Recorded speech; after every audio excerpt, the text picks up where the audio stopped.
الحمد لله العفو الغفار العزيز الجبار مصرف أنواع الأقدار ليمتاز الأخيار عن الأشرار تفضل على العباد بالنعم الغزار والخير الدرار ويتخلل ذلك بعض المصائب لحكم ومصالح لحى قدرها الحكيم الغفار اور جو کچھ ہے وہ اللہ کی طرف سے مقدر ہے۔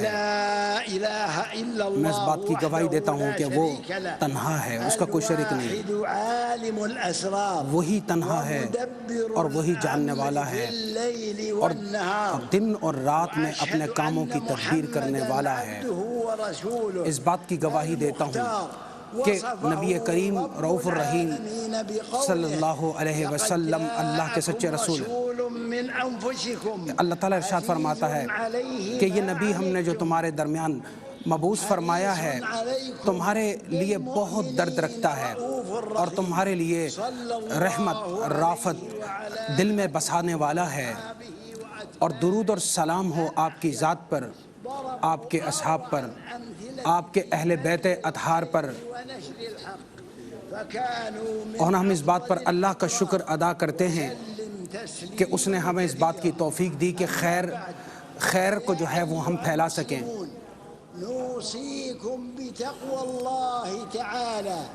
ہم آپ کو اللہ سبحانہ و تعالیٰ کے لیے تقوی اختیار کرنے کے لیے وصیت کرتے ہیں۔ اللہ سبحانہ و تعالیٰ ارشاد فرماتا ہے اس سے پہلے بھی ہم نے لوگوں کو اپنی کتاب عطا کی اور ان کو اس بات کی تاکید کی کہ وہ تقوی اختیار کریں، کیونکہ یہ تقوی جس رب کے لیے ہے اسی کے زمین اور آسمان ہیں، وہی اس کا مالک ہے۔ وہ اللہ ہی ہے جو آسمان سے تمام نعمتیں نازل فرماتا ہے، اور اللہ سبحانہ و تعالیٰ ارشاد فرماتا ہے کہ جو آدمی تقوی اختیار کرتا ہے ہم اس کے لیے خیر کے دروازوں کو کھول دیتے ہیں۔ اور تقوی کیا ہے کہ آپ اپنے آپ کو برائی سے روکیں، خیر کی طرف چلیں، اور تقوی کی ابتدا اس بات سے ہوتی ہے کہ آپ اللہ کی ذات پر مکمل اور کامل بھروسہ کریں، اور جب آپ پکاریں تو اللہ کے ماں سوا کسی کو نہ پکاریں، اور بالخصوص جب آپ نظر کریں، ذبح کریں یا کوئی کام کی ابتدا کریں تو اللہ کے نام سے کریں۔ اللہ تعالیٰ ارشاد فرماتا ہے اے لوگو اپنے رب کی عبادت کرو جس نے تمہیں پیدا کیا ہے اور تم سے پہلے لوگوں کو پتہ کیا ہے، اور اللہ ارشاد فرماتا ہے کہ اے میرے بندو میری عبادت کرو اور شرک مت کرو، اور اللہ تعالیٰ ارشاد فرماتا ہے کہ اے بندو اسی کو پکارو، وہی ہے جو تمام چیزوں کا پیدا کرنے والا ہے اور ہر چیز کا نگہبان ہے۔ اللہ تعالیٰ ارشاد فرماتا ہے کہ کیا تم اے جاہلو اللہ کے ماں سوا کسی کو پکارو گے؟ اگر تم نے اللہ کے ماں سوا کسی کو پکارا اور اس کے ساتھ کسی کو شریک کیا تو تمہارے سارے اعمال برباد ہو گئے۔ یہ اللہ کی طرف سے تمہارے لیے مقرر ہے اور یہی توحید ہے، اور اس بات کا اعلان بھی توحید ہے کہ آپ اللہ کو پکاریں لا الہ الا اللہ کہہ کر کے، اور پھر اس کے ساتھ ساتھ حضور علیہ السلام کی نبوت کی گواہی دیں، اور حضور علیہ السلام تمہارے درمیان کسی مرد کے والد نہیں بلکہ خاتم النبیین ہیں، اور اللہ سبحانہ و تعالیٰ ہر چیز کو جاننے والا ہے۔ اور اسی طرح اللہ ارشاد فرماتا ہے کہ وہ تم سچ بولو، شراب سے بچو، اور اللہ کے ماں سوا کسی کی عبادت نہ کرو،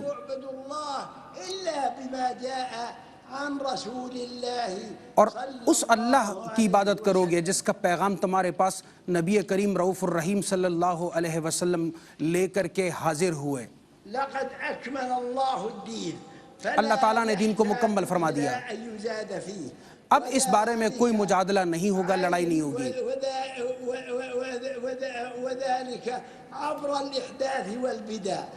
اور جس چیز کو ناپسند کیا گیا ہے وہ دین میں نئی نئی چیزوں کے تصورات کو رائج کرنا ہے، یعنی دین کے اندر ایسے راہوں کو، باتوں کو اختیار کرنا جو دین کے تصور کو مسخ کر دیں۔ حضور علیہ السلام نے ارشاد فرمایا اس عرفات کے میدان میں آج کے دن، حضور علیہ السلام نے فرمایا کہ اللہ تعالیٰ ارشاد فرماتا ہے کہ آج کے دن ہم نے تمہارے لیے تمہارے دین کو مکمل کر دیا اور اپنی ساری نعمتیں تم پر مکمل کر دی اور اسلام کو تمہارے لیے دین کے طور پر منتخب فرمایا۔ حضور علیہ السلام نے مزید ارشاد فرمایا کہ اسلام کی عمارت اور بنیاد 5 چیزوں پر ہے: شہادت کہ اللہ کے ماں سوا کوئی عبادت نہیں، اور حضور علیہ السلام اللہ کے رسول ہیں، اور دن میں اور رات میں 5 نمازوں کا ادا کرنا، اور زکوٰۃ کو ادا کرنا سالانہ طور پر، مستحقین تک پہنچانا، رمضان کے روزے رکھنا، اور حج بیت اللہ کی ادائیگی جو اس راہ کی طرف قوت اور استطاعت رکھتا ہو۔ حضور علیہ السلام نے فرمایا کہ ارکان ایمان کے بارے میں کہ ایمان کیا ہے، کہ اللہ پر ایمان رکھو، ملائکہ پر ایمان رکھو، اس کی کتابوں پر ایمان رکھو، اس کے رسولوں پر اور آخرت کے دن پر، اور یعنی اس بات پر ایمان کے قدر اچھی ہے یا بری ہے اللہ کی طرف سے۔ اللہ تعالیٰ ارشاد فرماتا ہے کہ اس نے تمہارے درمیان انبیاء اور رسولوں کو بھیجا اس لیے کہ تمہارے درمیان ان رسولوں کے ذریعے سے تمہارا تزکیہ فرمائے، یعنی تمہیں پاک کرے اور تمہیں حکمت کی تعلیم دے اور تمہیں وہ کچھ سکھائے جو تمہیں نہیں آتا، تم نہیں جانتے، اور یہ کہ تم میرا شکر کرو اور میرا کفر نہ کرو۔ اے ایمان والو، اللہ تعالیٰ سے مدد مانگو اور نماز کے ذریعے سے اللہ کے اس صبر کے دامن کو تھام لو۔ حضور علیہ السلام ارشاد فرماتے ہیں جن جن چیزوں کی ہمیں نصیحت کی گئی وہ صبر ہے، وہ شکر ہے۔ اہل تقویٰ کی جو صفات حضور علیہ السلام نے بیان فرمائی وہ یہ ہے: شدت کے وقت، تکلیف کے وقت، مصیبت کے وقت صبر کرنے والے وہی اہل ایمان ہیں، یہی وہ لوگ ہیں جن کو اللہ تعالیٰ نے تقویٰ کا سرٹیفکیٹ عطا فرمایا۔ اس بات کو ذہن میں رکھیں، دنیا کی زندگی مصیبتوں سے خالی نہیں ہے۔ اللہ تعالیٰ نے تمہیں صبر کا حکم اسی لیے دیا اور ارشاد فرمایا کہ عنقریب اللہ تعالیٰ تمہیں آزمائے گا، بھوک سے، خوف سے، اولاد کے نقصان سے، تمہارے مال کے نقصان سے، اور تمہارے باغات اور پھلوں کے نقصان سے، لیکن جب تم نے کسی نے اس پر صبر کیا اور اس صبر کے وقت اس نے کہا کہ بے شک ہم اللہ کے لیے، اللہ کی طرف ہمیں پلٹ کے جانا ہے، تو ایسے لوگوں پر اللہ کی طرف سے رحمتوں کا نزول ہوگا اور وہی ہدایت یافتہ لوگ ہیں۔ اللہ تعالیٰ ارشاد فرماتا ہے جو لوگ صبر کرتے ہیں انہیں ضرور اجر عطا فرمائیں گے اس صبر کی وجہ سے جو انہوں نے کیا۔ مسلمان وہ ہے جو اپنی قضا پر، قدر پر ایمان رکھے اور صبر رکھے تکلیفات کے اوپر،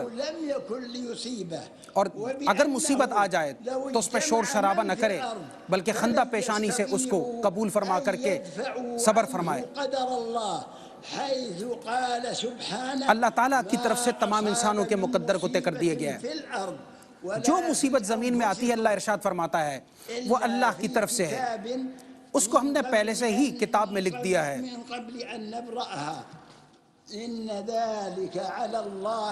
یہ بے شک اللہ تعالیٰ پہ بہت آسان تھا کہ وہ اس پورے معاملے کو پہلے اپنی کتاب میں تحریر فرما کے تمہیں آگاہ کر دے۔ اللہ تعالیٰ چاہتا ہے کہ وہ بندہ اس کی نعمتوں کو ذکر کرے اور بار بار ذکر کرے، اللہ تعالیٰ ارشاد فرماتا ہے اگر تم اللہ کی نعمتوں کو گننا چاہو تو نہیں کر سکتے، اور اللہ تعالیٰ بہت غفور و رحیم ہے۔ کیا تم نے نہیں دیکھا کہ اللہ تعالیٰ نے تمہارے لیے زمین اور آسمان اور اس کے درمیان جو کچھ ہے ہر چیز کو مسخر فرما دیا ہے؟ یہ مشکلات جو ہیں، تکالیف جو ہیں، جو بندہ جو ہے وہ زندگی میں فیس کرتا ہے، وہ رب کی طرف سے ہے۔ اس لیے ہے کہ تاکہ بندہ صبر کرے اور اللہ کی طرف لوٹے اور اللہ اس پہ رحمت نازل فرمائے۔ اللہ تعالیٰ ارشاد فرماتا ہے من العذاب الأدنى دون العذاب الأكبر لعلهم يرجعون۔ ہم دنیا میں ایسے لوگوں کو پر گرفت کر لیتے ہیں جو نافرمان ہوتے ہیں تاکہ وہ اللہ کی طرف رجوع کریں، اور ہم اہل ایمان کو آزماتے ہیں مصیبت سے، پریشانیوں سے۔ اے لوگو، تم سب کے سب اللہ کی بارگاہ میں فقیر ہو، اور اللہ تعالیٰ قابل تعریف ہے، قابل ثنا و حمد ہے۔ وتجعلهم يستعدون للجنة التي تم کوشش کرو کہ اپنے لیے محنت کر کے جنت کی راہ کو آسان کرو، اور تم اپنے دلوں میں جو چھپانا چاہو گے اللہ تعالیٰ اس کو بہت خوب جاننے والا ہے۔ اللہ تعالیٰ ارشاد فرماتا ہے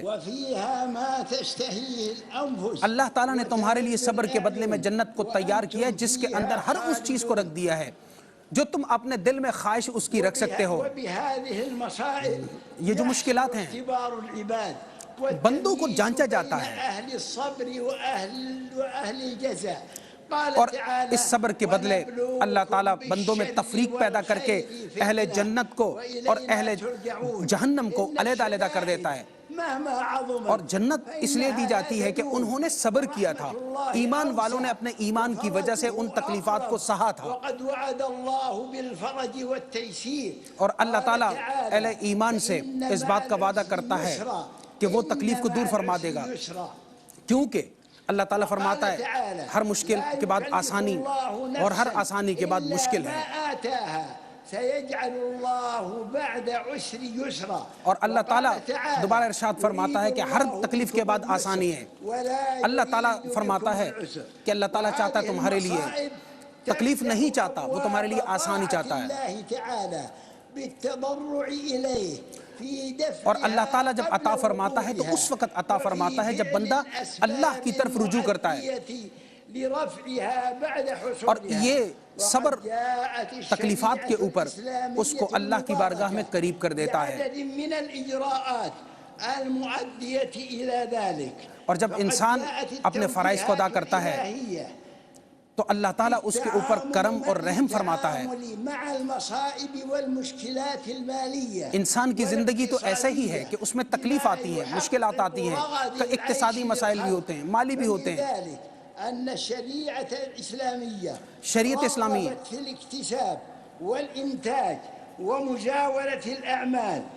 شریعت اسلامی مجموعہ ہے تمام کے تمام اعمال کا، جس میں اقتصاد بھی ہے، معاملات بھی ہیں، معاشرت بھی ہیں، کاروبار بھی ہے، حلال بھی ہے، حرام بھی ہے، اور حرام سے ممانعت بھی ہے، اور یہ ہے کہ لوگوں کے مال سے اپنے آپ کو روکنا بھی ہے۔ اور اللہ تعالیٰ ارشاد فرماتا ہے کہ مومن وہ ہوتا ہے جو وعدہ کرنے کے بعد اس کو پورا کرتا ہے، اور اچھے کاموں میں، چاہے وہ تجارت ہی کے کیوں نہ ہو، مسلمان دوسروں کے ساتھ تعاون کرتا ہے، وہ اسراف سے اپنے آپ کو بچاتا ہے، اور زکوٰۃ کو فقیروں تک اور مساکین تک پہنچاتا ہے، اور اس کی رغبت اور شوق ہمیشہ باقی رہتی ہے کہ وہ مستحقین تک جو ہے وہ صدقات کو پہنچائے۔ اے ایمان والو، اللہ تعالیٰ ارشاد فرماتا ہے کہ اپنے وعدوں کو پورا کرو، کہ وہ لوگ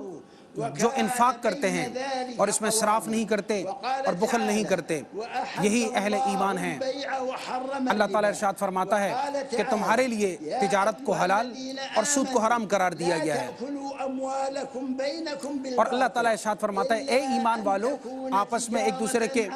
مال کو حرام طریقوں سے نہ کھاؤ۔ سوائے اس کے کہ تجارت کے ذریعے سے اور باہم معاہدات کے ذریعے سے جو کچھ تمہارے لیے حلال ہو۔ اور اللہ تعالیٰ ارشاد فرماتا ہے کہ اے ایمان والو جب تم دو تو پیمانہ بر کر کے دو۔ وہ لوگ جو اللہ کی راہ میں خرچ کرتے ہیں ظاہری طور پر اور باطنی طور پر چھپا کر کے، تو اللہ تعالیٰ ان کو زیادہ نوازتا ہے۔ اور والدین کے حقوق کی ادائیگی کا حکم دیا ہے رب تعالیٰ نے، اور یہ والدین کو حکم دیا کہ اپنے اولاد کی صحیح تربیت کریں، اور تمام جو معاشرتی معاملات ہیں ان میں جو ہے حقوق کا خیال رکھنا، میاں بیوی آپس میں ایک دوسرے کے حقوق کا خیال رکھیں، مرد کو بھی اور عورت کو بھی، چھوٹے کو بھی بڑے کو بھی۔ اور اسی طریقے سے جو سلیم عقل والا ہے یا بیمار ہے اس کے حقوق کا بھی۔ اور جب مشکلات آ جائیں تو ان میں سے کوئی بھی شخص ہے، کوئی بھی کیٹیگری ہے، سب کے ساتھ اللہ نے بہت اچھے اخلاق کا حکم دیا ہے اور حسن سلوک کا اللہ تعالیٰ حکم دیتا ہے۔ اللہ تعالیٰ نے بندوں پر فرض کر دیا ہے کہ وہ والدین کے ساتھ اچھائی اور بھلائی کریں۔ اگر ان میں سے کوئی ایک بڑی عمر کو پہنچ جائیں یا دونوں پہنچ جائیں تو ان میں سے کسی ایک کو بھی اف نہ کرے اور نہ اس کو چھڑکے، اور جب اس سے بات کرے تو بہت نرمی سے بات کرے، اور اپنے کاندھے مونڈے کو بالکل رحمت سے شفقت سے ان کے سامنے جھکا دے اور دعا کرے، اے میرے اللہ ان دونوں کے اوپر اپنے رحم فرمائے جیسے انہوں نے میرے بچپن میں مجھ پر رحم فرمایا۔ اور جب ان سے گفتگو کرے تو بہت اچھی گفتگو کرے، اور بیویوں کے حوالے سے کہ ان کے ساتھ آپ بہت اچھی معاشرت اختیار کریں۔ اللہ تعالیٰ نے اس حسن سلوک کے بدلے تمہارے لیے بہت بڑا خیر رکھا ہے۔ اللہ تعالیٰ کا حکم ہے کہ اس نے تمہیں عدل اور احسان کا حکم فرمایا، اور جو رشتہ دار ہیں، عزیز ہیں، اقارب ہیں، ان سب کے حقوق کی ادائیگی کا رب تعالیٰ نے حکم دیا ہے۔ جو قریب کے لوگ ہیں، رشتہ دار ہیں، ان کا حق ادا کرو۔ مسکین جو بہت فقیر ہیں ان کے حقوق سے بھی غافل مت رہو۔ حضور علیہ السلام کو دیکھا گیا کہ آپ فرماتے ہیں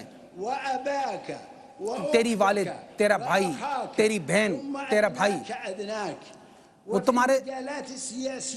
تمہارے بہت زیادہ قریب ہیں، ان کا حق ادا کرو۔ اور اسی طرح سیاست کے میدان میں اپنے ملک کی خیرخواہی چاہو تاکہ وہ ترقی کرے، اور اسی طریقے سے ان کی معاشرت اس کی ترقی کے لیے کوشش کرو، اور لوگوں کے جان مال ان کی حفاظت کرنا اور دوسروں کے اموال ان کی حفاظت کرنا یہ حق ہے ہر مسلمان کا۔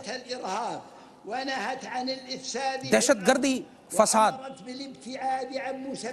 جھگڑے، لڑائیاں، اس سے بچنا یہ مسلمانوں کا شعار ہے۔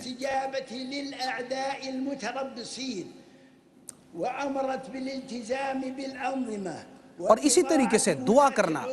تمام معاملات میں تمام اہل ایمان کے لیے، یہ اہل ایمان کا شیوا ہے۔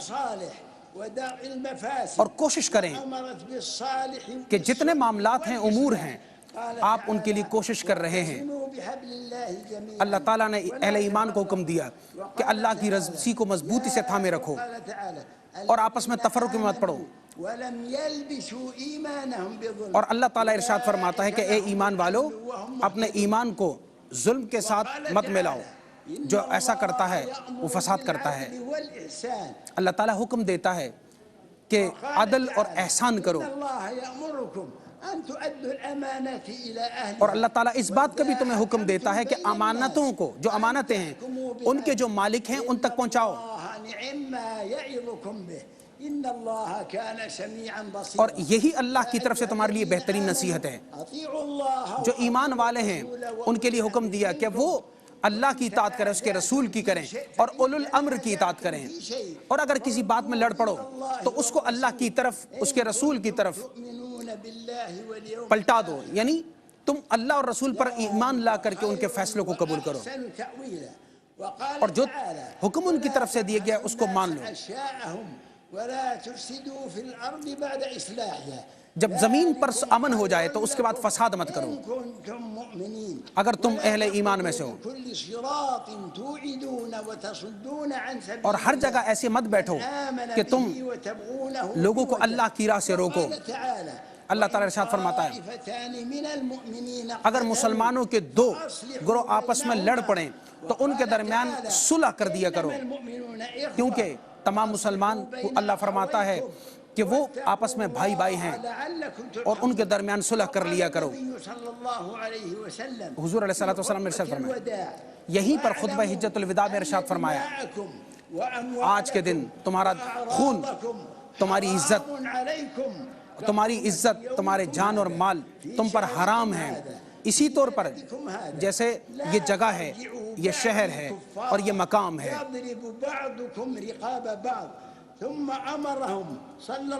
حضور علیہ السلام نے اس کے بعد اس وقت جتنے حجاج کرام صحابہ کرام موجود تھے ان کو حکم دیا اے لوگو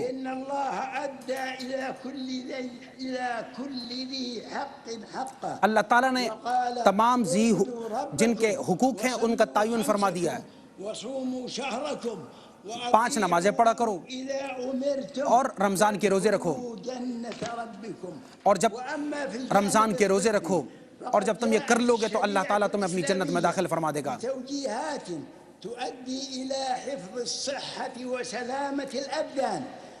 اسی طریقے سے شریعت اسلامی جو ہے انسان کی صحت عافیت کے بارے میں بہت واضح کام عطا فرماتی ہے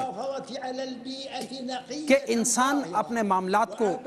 جس طرح صاف اور شفاف رکھتا ہے اور اس کی حفاظت کرتا ہے ویسے ہی انسان اپنے بدن کی بھی حفاظت کرے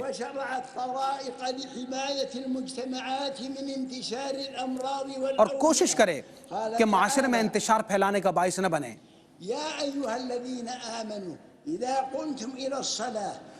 اللہ تعالیٰ ارشاد فرماتا ہے اے ایمان والو جب تم نماز کے لیے کھڑے ہو تو اپنے چہرے کو دھو اپنے ہاتھوں کو کوہنیوں تک دھو سر پہ مسح کرو اور اپنے پاؤں کو ٹخنوں تک دھو اور اگر تم مریض ہو تو اس صورت میں تمہارے لیے مسح کی رخصت ہے. اور حضور علیہ السلام نے اللہ تعالیٰ ارشاد فرماتا ہے بندوں کو حکم دیتا ہے کہ جب اے بندے تو بیمار ہو جائے تو کہے کہ اے اللہ بیماری بھی تیری طرف سے شفا بھی تیری طرف سے. اللہ تعالیٰ نے بندوں پر خبائث کو یعنی شراب کو اور دوسری محرمات کو حرام کر دیا ہے. بہت سارے لوگ سمجھتے ہیں کہ شراب میں کوئی دوا ہے شفا ہے ایسا بالکل نہیں ہے.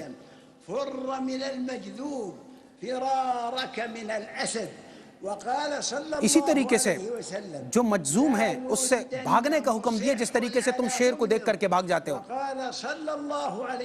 حضور علیہ السلام نے ارشاد فرمایا کہ تم جب زمین میں کہیں پر طاعون کی وبا کا سنو تو جو ان میں سے وہاں پہلے سے موجود ہے وہ وہاں رک جائے اور جو باہر موجود ہے وہ وہاں پر داخل نہ ہو. اس حدیث کی روشنی میں ہم جو بات سمجھتے ہیں اور جانتے ہیں پتہ چلتا ہے وہ یہ ہے کہ بیماری کے پھیلنے کو روکنا وہ اسی صورت ممکن ہے کہ جب ہم حضور کی اس حدیث پر عمل کریں.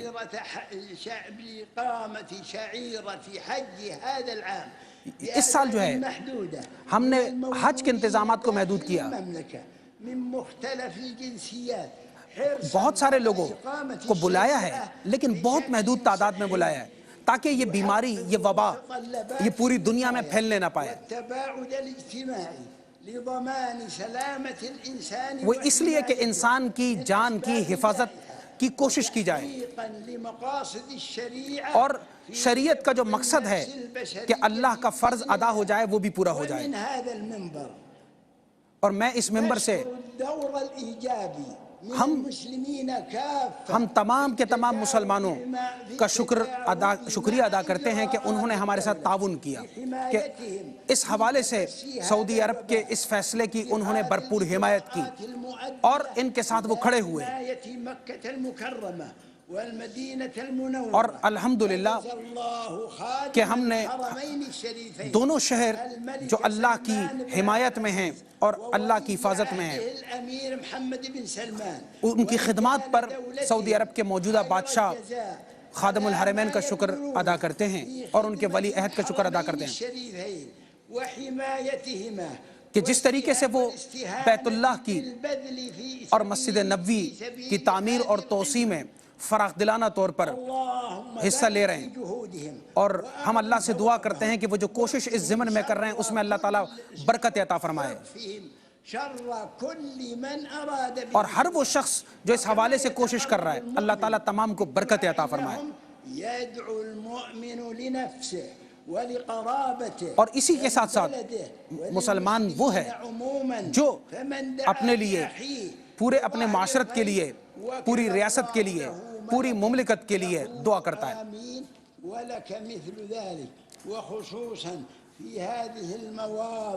اور خصوصاً یہ تمام کے تمام جتنے علاقے ہیں مقدس مقامات ہیں، اور آج کا دن جیسے بابرکت ہے۔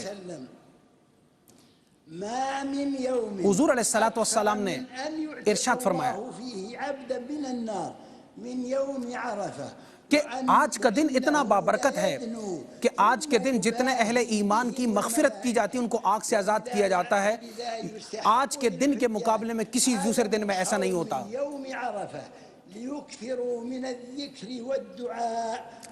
عرفہ میں جو موجود لوگ ہیں ان لوگوں کو اس لیے منع کیا گیا کہ وہ روزہ نہ رکھیں تاکہ وہ اللہ کی طرف رجوع کر سکیں، اور یہاں کے شدائد کے اوپر، مصیبتوں کے اوپر کے باوجود بھی وہ اللہ کی طرف رجوع کر سکیں۔ حضور علیہ السلام نے یہاں پر عصر کی نماز کو قصر میں پڑھا، اور اس کے بعد جب تھوڑا سا سورج کا گولا نیچے ہوا تو حضور علیہ السلام روانہ ہوئے مزدلفہ کی طرف۔ وہاں پر دو نمازوں کو مزدلفہ میں وہاں پر جمع کر کے ادا فرمایا اور قصر کے ساتھ ادا فرمایا، اور پھر وہاں پر فجر کی نماز ادا فرمائی، پھر اس کے بعد روانہ ہوئے۔ اس کے بعد آپ نے جانور ذبح فرمایا، حلق فرمایا، اس کے بعد آپ نے طواف زیارت فرمائی، اور جتنے ایام تشریق تھے اس کے بعد وہاں پر تشریف لائے، اور وہاں پر آپ نے جمرات کی رمی فرمائی، اور پھر آپ بیت اللہ کی زیارت کے لیے تشریف لے گئے۔ آج یہ مقام، یہ موقع اس بات کا متقاضی ہے کہ ہم اللہ کے حضور اپنی دعا کو پیش کریں، اللہ سے دعا کریں اپنی تکالیف کو رفع کرنے کے لیے، کیونکہ اللہ تعالیٰ ارشاد فرماتا ہے کہ جب مجھ سے میرا بندہ دعا کرتا ہے تو میں اس سے اس کی شہ رگ سے بھی زیادہ قریب ہوتا ہوں اور اس کی دعا کو قبول کرتا ہوں۔ جب اللہ تعالیٰ ارشاد فرماتا ہے اے میرے بندو تم مجھ سے دعا کرو، میں تمہاری دعا کو سنتا ہوں اور سن کر کے جواب دیتا ہوں، اور یہ دعا اخلاص سے کرو کیونکہ تمہارا ایمان ہونا چاہیے، اللہ تعالیٰ جواب دیتا ہے۔ اور کوئی اور شخص جب دعا کر رہا ہو تو اس پر آپ آمین کہیں۔ ہم دعا کرتے ہیں کہ جتنے بیمار ہیں اے اللہ سب کو شفا عطا فرما، اور ہم اس کی دعا کرتے ہیں کہ موجودہ وبا کے لیے اے اللہ کسی دعا اس کو ہمیں عطا فرما، اور ہم دعا کرتے ہیں کہ اے اللہ تمام لوگوں پر رحم فرما، کرم فرما، اور تمام اہل ایمان کو آپس میں تعاون کرنے والا بنا، خیر پر شر پر نہیں۔ اے اللہ ہمیں ایمان پر استقامت عطا فرما، اے اللہ عافیت اور سلامتی کو منتشر فرما دے، اے اللہ تمام اہل ایمان کو توفیق خیر عطا فرما۔ اور ہم بادشاہ وقت کے لیے دعا کرتے ہیں کہ وہ جس طریقے سے حرمین کی خدمت کر رہے ہیں ان کی یہ خدمت جاری و ساری رہے۔ اور جتنے لوگ حرمین شریفین کی خدمت کر رہے ہیں، اے اللہ آخرت میں انہیں مقام جلیلہ عطا فرما، انہیں جنت میں اعلیٰ منابر جو نور کے ممبر ہیں ان کے اوپر الہ العالمین فائز فرما۔ اللہ تعالیٰ ارشاد فرماتا ہے کہ ایمان والے وہ ہیں جو فحش اور منکرات سے اپنے آپ کو بچاتے ہیں اور وہ شکر کرنے والے ہیں اللہ کی نعمتوں پر، اور ایمان والے وہ ہیں جو حضور علیہ السلام پر درود و سلام کی کثرت کرتے ہیں اور ان کے تمام صحابہ کرام کے اوپر درود و سلام پڑھتے ہیں۔ ہم آخر میں حضور علیہ السلام پر آپ کے تمام صحابہ کرام پر درود و سلام بھیج کر کے اپنے خطبے کا اختتام کرتے ہیں کہ اے اللہ ہماری تمام ان گزارشات کو اپنی بارگاہ میں قبول و منظور فرما، آمین بجاہ سید المرسلین و خاتم النبیین۔